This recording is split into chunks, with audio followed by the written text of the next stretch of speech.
What's going on, doggies? Welcome back to another video and welcome to a 14-day survival challenge, also known as a 14-day quarantine. But let me tell you right now, this is way more of a survival challenge. All right, so you may be asking yourself, Field Day, what do you mean a 14-day quarantine? What do you mean you're doing a survival challenge? All right, so we've just come from Indonesia, we've flown into Australia. Pretty much what the rules are at the moment, it's mandatory for every single person who flies into Australia from any country to do a 14-day survival challenge, like I like to call it, or everyone else calls it a quarantine. So pretty much what you do, we landed in Australia, we get shipped like cattle into these rooms, and we're stuck in this little room for 14 days, cannot open the windows, can't choose the food we eat. It's interesting. I'll get back to this a little bit later, but first let me show you our little prison cell and we'll get on with it. All right. I shouldn't say prison cell because this little place where we have to do this survival challenge, quarantine, call it what you will, it's actually pretty bloody good. We're actually really happy with what we got. So not only am I going to show you like our experience in here, I'm going to give you guys a couple of tips, a couple of hints. If you guys want to come, if you guys have to come and do quarantine, whether it be Australia or anywhere else in the world, I'll teach you guys, or I'll tell you guys a couple of things that have helped me and my girlfriend get through. Right now we're on day 13, so we have 1 day left of quarantine and we are out of here. I couldn't be any more frothed to breathe a little bit of fresh air. And this room right here, this is our main bedroom. So we are lucky enough to have a big butsa window. We've got epic views of the river. We can fully look over the city. This hotel here is also full of people doing quarantine, and so is that little hotel there. That hotel is also full of people doing quarantine. Now, right now I'm filming on a GoPro and I can't zoom in, but if I had the ability to zoom in, it's actually really funny watching all of these people in these windows, what they do. This guy here works out like 5 times a day. This guy just stares out of his window all day. It's actually really funny to watch what all these people do. I often just stand here and wave at them, but not once in 13 days has anyone waved back. Anyway, this is our killer bedroom. Nice TV there. We walk down here. This is our bathroom, shower, toilet. Pretty simple, pretty pimpin'. I've actually been fishing in there. I will take you guys fishing very, very bloody soon.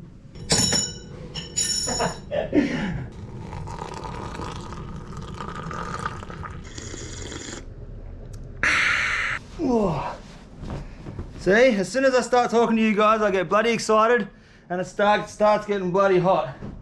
All right, so the first things first, if you guys are gonna do a quarantine like we are doing right now, it actually is a little bit of a mission, right? It's like a full-on mental game. 14 days, when I came into this, I was like, easy, dude. Me and my chick thought we'd just power through this, but 14 days, 2 weeks, stuck in a room, without fresh air, you can't open the windows, you don't have the choice of ordering what you want to eat.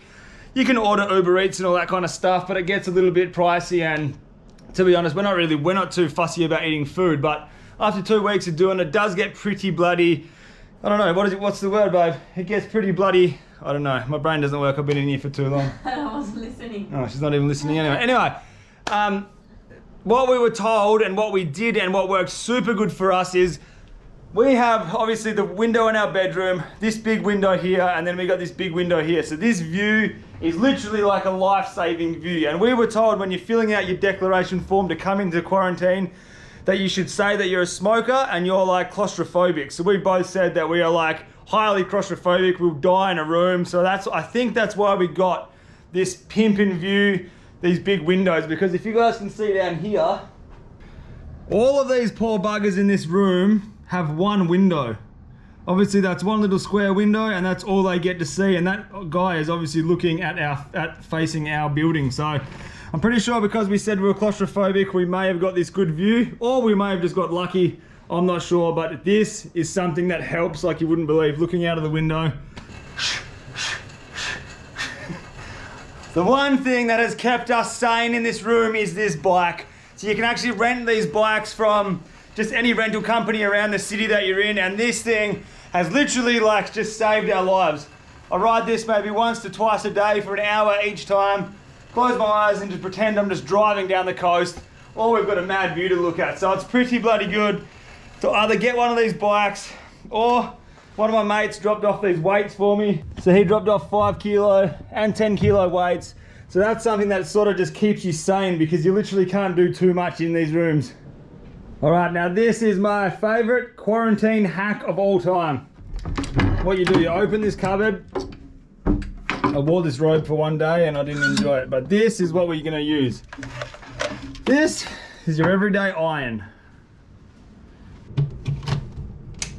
So at this point, you're probably thinking to yourself, what are you doing with an iron? You don't look like somebody who irons their clothes, and I'm not somebody who irons their clothes. We're actually not using this to iron our clothes.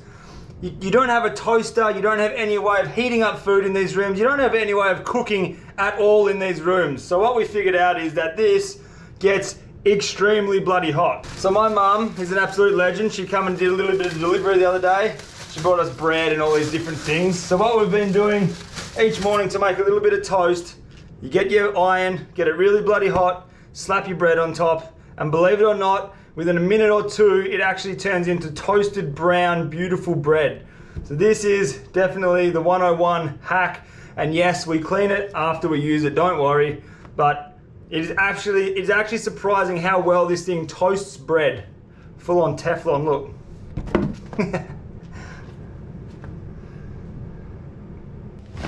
Oh.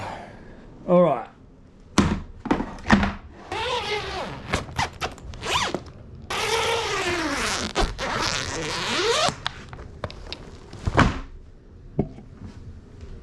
All right, so this thing here is pretty much a big suitcase for fishing rods.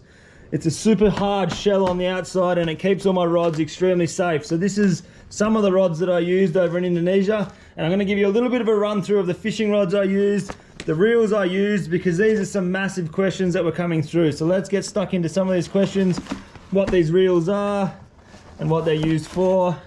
This reel, that reel, there's a couple more reels in here. I'll dig them out and we'll do a little bit of a gear run through. All right, so up there with some of the most highly requested questions are, what is the noodle rod? What is the noodle rod reel? And what is the jigging setup that I was using in Bali? Obviously, probably the last 4 months of videos, I was just flat out jigging in the deep water, like 300, 250 meters of water. It just become such an epic way of fishing for me. I go popping for GTs and all that kind of stuff in Indonesia, but the jigging just sort of like just grabbed my soul and I just fell in love with the jigging side of fishing. So the reel that I was using is a Shimano Oshia jigger. It's a 3000 HG. Now this reel it's a good reel. It's around about $700-800 reel, so it's quite an expensive reel, but you pay for what you get for. A lot of the people in Indonesia use a brand called Jigging Master, and I had a look at those reels and this it just feels good in my hand. I like the way it feels. It holds 400 meters of PE4 line, 600 meters of PE4 line, which is a lot of line. It's a beautiful smooth reel, and the best thing about it is that you can control the spool speed when you're dropping it by this lever here. See, there's no more winding knobs. You don't have to wind this knob to get your tension. It's just a very easy lever up and down like that, which makes it such a nice reel to use. And look, I cannot fault this reel. It's been an absolute beast. And then the rod that I put that on is this thing. Now this thing is an absolute weapon. It's a Jigging Master Gangster Style. It's actually what it's called, Gangster Style. But it is a beautiful rod. It's rated PE1 to PE3 rod. It's a slow pitch, maximum 300 gram. But I was dropping down 700 gram jigs in around 300 meters of water on this thing, and it absolutely didn't even feel like it was under pressure fishing a 700 gram jig. So that's another, I think this is about an $800-700 rod. But like I said, you pay for what you get for. It is a beautiful rod, the way that it feels, and it's also got spiral guides. So this guides obviously spiral as you come up here. So it's a beautiful rod. Very, very happy with that. What is the noodle rod? Okay, I actually don't have the noodle rod here. I snapped it like 5 days before we came to Australia, which is absolutely heartbreaking, but I did end up I snapped about that much off the tip. So all of my fishing gear that I don't use, I donated to people in Indonesia. I gave fishing lures to little kids. I gave my noodle rod and another rod to some guy who doesn't really have a lot, and he was absolutely over the moon. Even though the noodle rod, the tip was snapped off, he was still frothing. So I've just ordered another noodle rod now for you guys.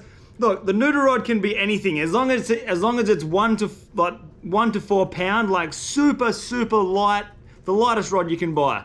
That's what the noodle rod is. It doesn't have to be a specific brand. As long as you're having fun, that's what it is. But the rod that I'm using is a Storm Discovery, an ultra light spin model. So that's what the noodle rod is. I've just called it the noodle rod because when you get a fish, it literally bends like a noodle and it's so much fun. And then I've paired the noodle rod up with this. This is just a little Daiwa reel. It's a Daiwa Revos 2000. So this is, again, this is actually quite a cheap reel. This costs like $50. And in the scheme of things, a $50 reel in the long run is actually a really cheap reel. But this got put through its paces in Indonesia and it is just, it's still working so good. Like the bearings are still good, the drag still works. It got a flogging in Indonesia for 1.5 years and it's still a good little reel. So you don't have to spend massive money on a reel to get something that works good. Obviously I can't show you the noodle rod right now because it's not here. But let's get on to the next question. All right, and we are also celebrating 2 massive epic things. The first thing that we're gonna be celebrating is, well, getting out of this little dungeon of a room. But the second thing that we're gonna be celebrating is we've just hit 600,000 subscribers on the YouTube channel, which is absolutely epic. And what I wanna do to show my love and support back to you guys, we are dropping absolutely everything on the online shop back down to 30% off. So it's 30% off everything on the online shop. That includes these hoodies, hats, shirts. We've got new shirts coming, big things in the future. But for now, as you guys watch this video, there is 30% off right now at fieldayshop.com. So graze on over there, become part of the family, grab yourself a hoodie. These things are flying out of the door fast. So jump onto it quick. Wow! All right. Many questions from you guys asking me questions. So the number one, probably one of the number one questions was, why did we leave Indonesia? People are like, why would you even leave Indonesia and go back to Australia? You're an idiot. Well, we live a very, the lifestyle that we've created for ourselves is a very free lifestyle. And after being stuck in Indonesia for 1.5 years, it was becoming super repetitive. The fishing was the same. It was just the same thing every single day. And my girlfriend and I, we love change. So obviously coming to Australia is a massive change. Probably the biggest thing for me being stuck in Indonesia was not having all of my toys in one place. And what I mean by that is, before we left to Indonesia last time, I had a car in Australia and that 4-wheel drive was packed full of spearfishing stuff, bow hunting stuff. It had everything, surfboards, longboards, it had all the toys. So everything we did, we just stopped on the side of the road. We go longboarding, we go fishing, we go fly fishing. We'd do all these kinds of different fishing. But in Indonesia, we were stuck because we only had a limited amount of stuff. So that's something that I miss the most. Driving a 4-wheel drive, pull over in the middle of the desert, roll out a swag, have a sleep, wake up, start a fire, cook a coffee. Those kinds of things I really started missing in Indonesia. And that's pretty much the prime reason why we've come back to Australia to do this. And then on the back of that question, I suppose people are asking, are you going to continue doing videos in Australia? Hell yeah, man. That's probably another reason why we came here, is to make the videos different, change it up, and show you guys what Australia's like. Because a lot of people ask me what Australia's like, so I want to show you guys what Australia looks like through my eyes, completely living off the grid. And pretty much the plan for Australia is we cannot buy food. Obviously, we're going to buy vegetables, fruit, all that kind of good stuff, but meat, fish, all of those kinds of things, I'm going to try to challenge myself to never buy that kind of food. We've only got to hunt it and eat it and cook it and just drive around Australia and pretty much live my dream. Ooh, I tell you what, I'm going to miss this bed because as soon as we get out of this quarantine, we're pretty much going to be sleeping out of swag. So this bed is going to be missed. A question that I'm getting all the time also is, what car did you buy? So I'm actually not going to reveal what car I bought yet because I haven't exactly bought it yet. I've put a deposit on it, but it is my dream car and I'm 99% sure I'm going to buy it, but I'm not going to tell you guys until I've actually got it. Many questions about what camera gear do I use. So I'll give you a complete rundown from top to bottom of exactly what I use for camera gear because that's a question that comes up all the time. But the next question here is, do you guys have a house? All right, we don't have a house. We don't have anything. I'll show you everything that we own to our name right now. So what I'm about to show you is everything that Mucky and I own. We don't own anything else except for this. For the last 5 years, this is my bag full of clothes. That's all I've got for clothing. And then obviously you guys see this RVCA bag in the videos. That's got fishing gear and camera gear in it. I have 2 surfboard bags, which are over there. And by the way, the surfboards are out because I've taken the wax off them because I've been so bored. 2 surfboards, 1 fishing tube full of fishing gear. That's all I own in my entire life at this point right now. That stuff there. And then Mac 10 pretty much owns this bag under here.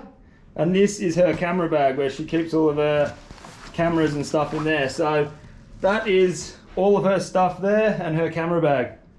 We don't own a house, we don't have a car, we don't have anything except for what I just showed you there. So we're like fully minimalistic people right now, but hopefully once we get a car and we get settled into Australia, we'll start getting a bit more things. But what we have right now, I love traveling like this. It's easy, we can go anywhere at any time and just take what we have. I literally own like 3 pairs of shorts, couple of jumpers, couple of shirts. That is it. I don't think you need any more than that. One of the most frequently asked questions, what is this knife? All right, this knife is, I don't know what this knife is. To be honest, I bought it in Indonesia in a little backyard fishing shop. It cost me like 150,000 rupiah, which is like $13, $14 in Australia. And I bought it to use once in a video and I just continued using it because it is an absolute little weapon of a knife. Unfortunately, guys, if you guys can, all it says here is stainless steel China. And then it's got like an eagle imprinted on it there. So I don't know if you guys want to stop the video and try to search what that is, but I have no idea. I've never found it. I've tried to search it for years. I get asked a lot what it is. I don't know, but it's been through its absolute paces in the last year.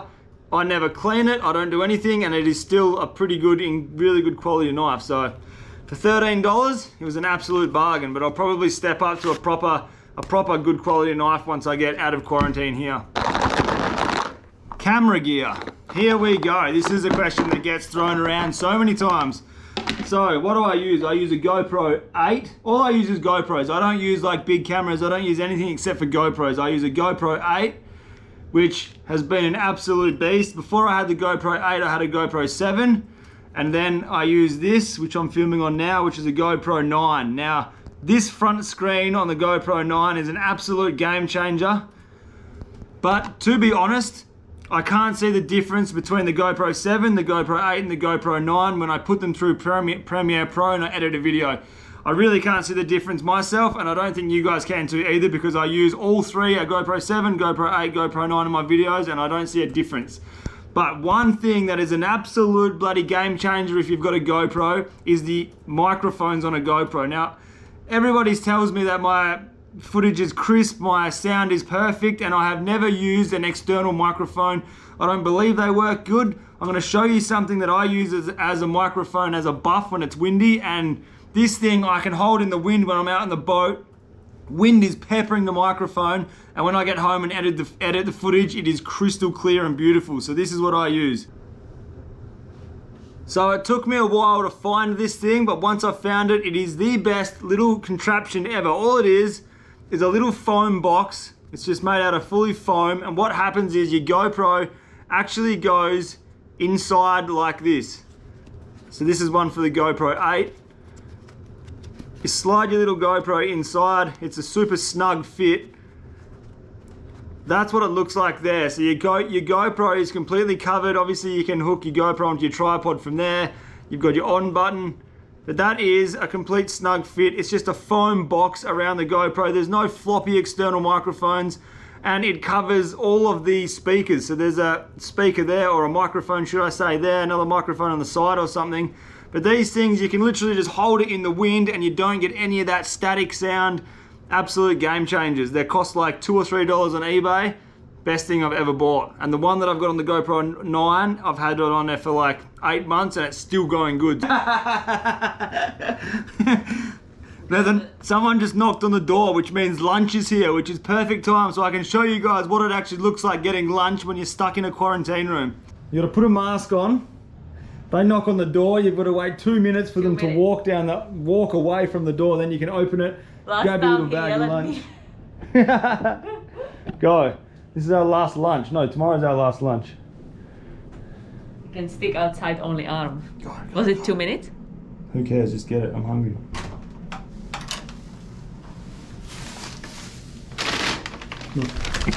Freedom. Alright, this is lunch. Alright, I was just about to show you what drone I use, but first we'll show you what lunch looks like in quarantine. It's pretty much the same thing every day for 14 days straight. Alright, we got a little packet of biscuits, can of Fanta, muesli bar, salad, which is actually pretty, I'm happy with the salad. That's pretty good. What have you got? Same salad, and then what do you get? And then you get 3 pairs. That is lunch for us pretty much every day, except we don't eat this, we don't eat this, and we don't eat this. So we eat pretty healthy, so that's going to be our lunch for the day. We don't eat too much sugar. It's obviously not good for you. So we're going to donate this to somebody else. We don't believe that eating this much sugar is good for you. So we've been collecting all of this sugary stuff, which we don't eat, and we're going to donate it to people obviously who are less fortunate. So you get these fruit boxes, which is just like a box of sugar, cans of Coke. There's so much stuff. This box is full of just sugary junk. And you wonder why people walk out of here feeling depressed, because they're just filling their bodies with this stuff. Anyway, somebody will enjoy it. We don't. All right, I just inhaled that salad like an absolute vacuum cleaner. Let's get back to the camera setup. So this is the drone that I've been using for the last couple of years. This is what I call now the suicide drone, because this does all of our suicide missions. So we've got 2 drones now. This one is, I don't use the second drone, I use this drone. This is the drone that you'll see all the footage coming from in my previous videos. It is a Mavic Pro, DJI Mavic Pro. It's the first drone. There's a DJI Mavic Pro 2. This is the first one. And this is an unbelievably strong drone. We have smashed this into trees. I've flown it into caves, and it's just like lost sequence or frequency, and it's just smashed into the wall. Into the car. Into the side of my old car, in full speed into the side of my car. It has been an absolute dreamboat of a drone. It still works, but the gimbal is on a little bit of an angle now, and I can't fix that. And we keep having a problem with these batteries where the battery puffs up here. So we've thrown 2 batteries away. This is the last battery. I will be getting more batteries in Australia because I have some big plans for this drone, because now this is our secondary drone. It's called the suicide drone. So this is going to be doing things which people probably wouldn't usually do with their drone. So have a little bit of fun with this when we get back. The only thing that's starting to happen, because we're 24/7 around the ocean, is that the little engines here are starting to corrode. So it's got like corrosion from the ocean, the seawater on all of the engines. But apart from that, this thing, crystal clear footage, never had a problem with it. It's been smashed into walls, trees, cars, 4 or 5 times, and it still just flies. It's my little seagull. So that's the drone that we use in all of our videos. Best thing and worst thing about staying in this room? 3 seconds. The best thing is that it forced us to slow. It forced us to slow down, that we have time to do the stuff on the computer, but we can't be all the time on the go. Slow down. I fly on that bike. And what was the worst thing is the aircon, the dry air. Yeah, this thing. 24/7, 14 days in a dry air-conditioned air. It's not good. And we both probably look like Casper right now. Haven't seen sun for 2 weeks. I don't think I've done my life without seeing sun for 2 weeks. So that's missed, hey? Yeah, we are getting white. You know, little pasty dogs. All right, something that absolutely restored my faith in humanity was, it was like day 3 or day 4 in this room. We were like pretty frothed, it was all fresh. And one of our a guy who subscribes to the channel, who goes by the name Nico, sent us a care package, and what an absolute bloody legend. So my mate Nico from Port Hedland sent us this basket, and it was full of like beautiful strawberries, apples, all this fruit. We've pretty much demolished everything. We've been playing Uno to keep ourselves busy. He included a fishing game, which I'm going to show you guys in a minute because it's so epic. Also, it came with 1,000 1,000-piece jigsaw puzzle, which Mucky smashed this and she's packed it up, which took her actually quite a while. That was a few days burning away at doing that. And then here's the fishing game that he sent us. So Nico, mate, if you're watching this, you're an absolute bloody legend. Look at this, I can even go fishing in quarantine. It's so sick. Thank you, brother.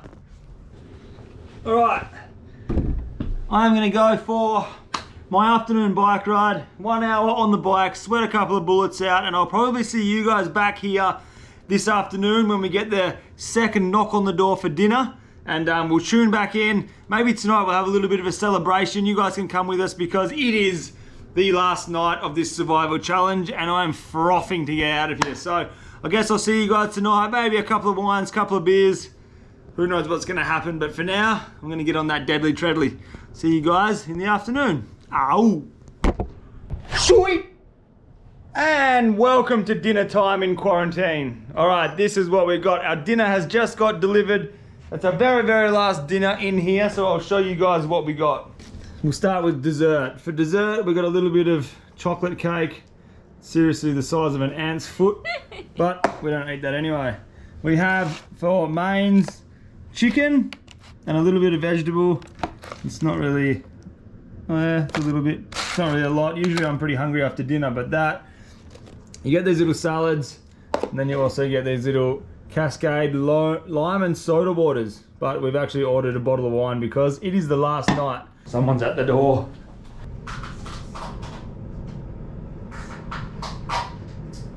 But that is pretty much what our dinner looks like. It is every night that's actually a good dinner, hey babe, that's good. Yeah, today is good. So that's a really good dinner. We've been served some serious stuff that you probably wouldn't even serve to your poodle. Like an airport.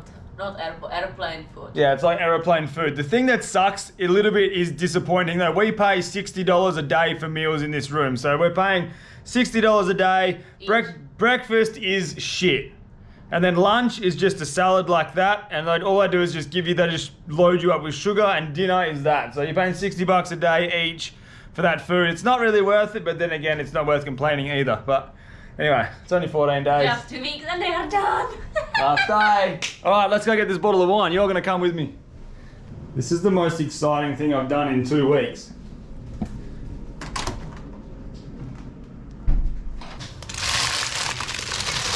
Oh. Yeah, doggy. There we go. We've got a bottle of red wine for the night. I ordered 2 beers. I've got no idea what these are. I've never seen them before. Anyway, Mac 10's got a little glass of champagne. Cheers. Let's get out of here. All right, well, we'll see you guys in the morning. There's still a handful of questions that I haven't answered yet, so I'll jump onto them. We'll see you at breakfast. Until then, much love. Ow! Good morning, beautiful people. It is day 14. We have just completed, well, we haven't completed, we still have a whole entire day stuck inside this little room, but today is our last day. Last night we celebrated, a couple of glasses of wine. We had our poxy little chicken and vegetable dinner, but look, it's pretty early in the morning right now.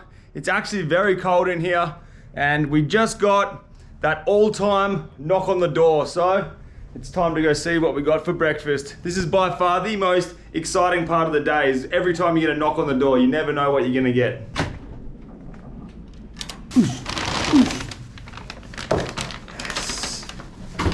What do we got? What do we got?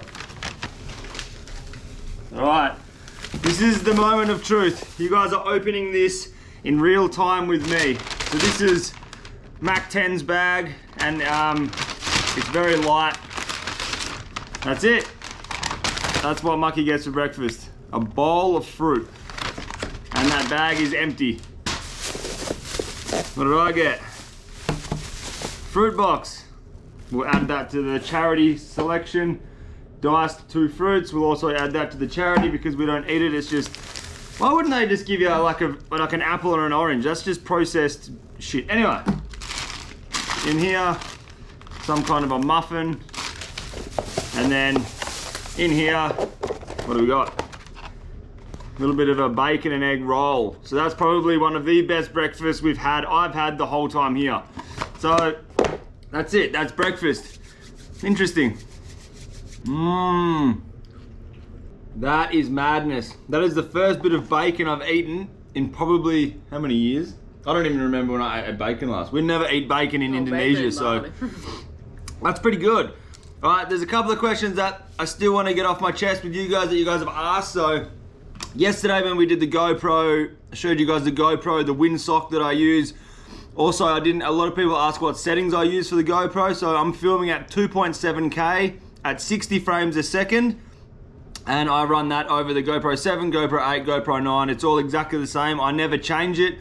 Obviously, I don't do like slow-mo in my videos or anything. So it's just 2.7K at 60 frames a second. That's what I film everything for the GoPro on.